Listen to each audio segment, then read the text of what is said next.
V-brake pads, or linear pull brake pads, one thing that you'll notice that's common with most of them is that they usually have a threaded body, and they always come with a couple different widths of washers. There's a thick one, and there's a thinner one.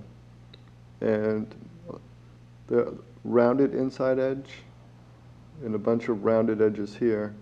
And those are designed to, when you are tightening the brake pad up on the arm, gives you a certain amount of adjustment and swivel, so you can, or get any up and down adjustments you might need to do.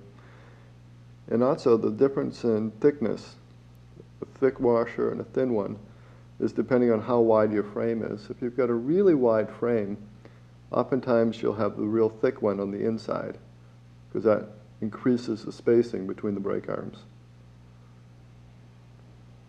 If you've got a narrow frame, then you'll run the thin one on the inside. So it brings those arms just a little bit closer.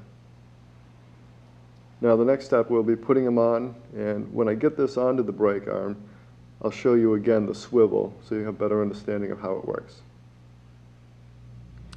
If you've ever gotten a set of V-brake pads from a bike shop, you've started to take them apart and you've had parts fall out on the floor.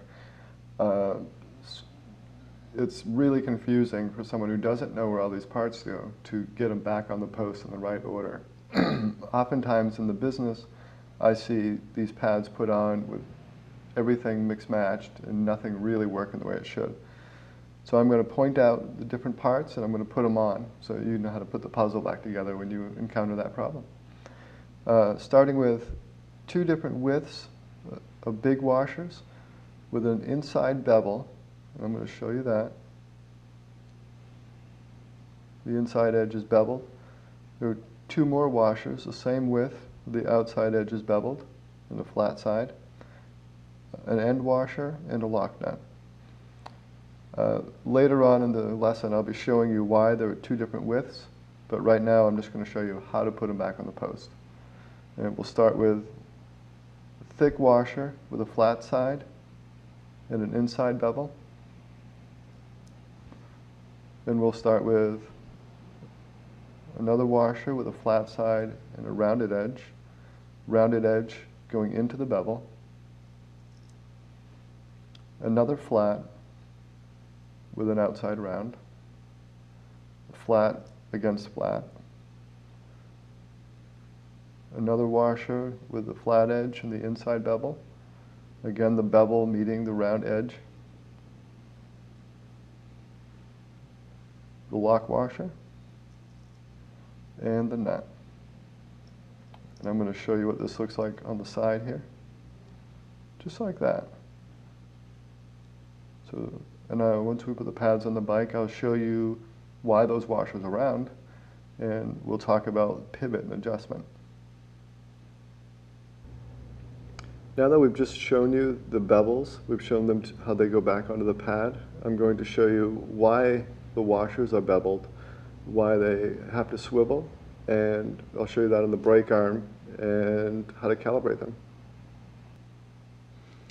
In this step, we're going to, we already have the brakes on, so we're going to talk about the spacers, the width of the spacers, and why they're directly related to the size of the rim you have and the right brake angle you're going to get.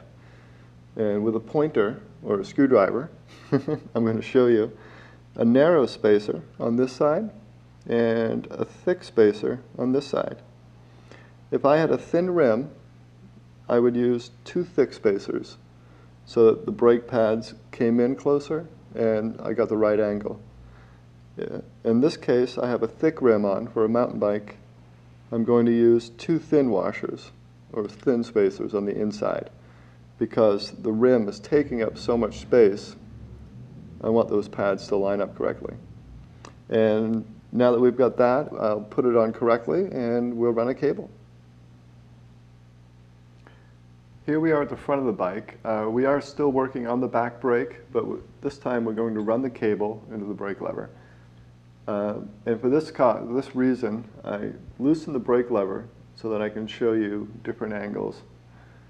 We'll start with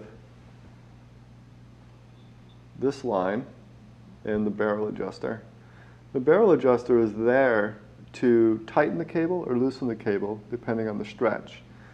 So when my brakes are engaged, if I back that barrel adjuster out, it's actually making the cable tighter. And that's going to, if I'm on the road and my cable's getting a little loose, that's kind of an on-the-fly adjustment that can make my brakes a lot better.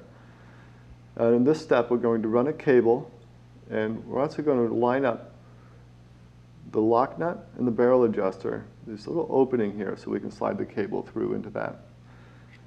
So let me get the cable, and I'll show you exactly how that's going to go together.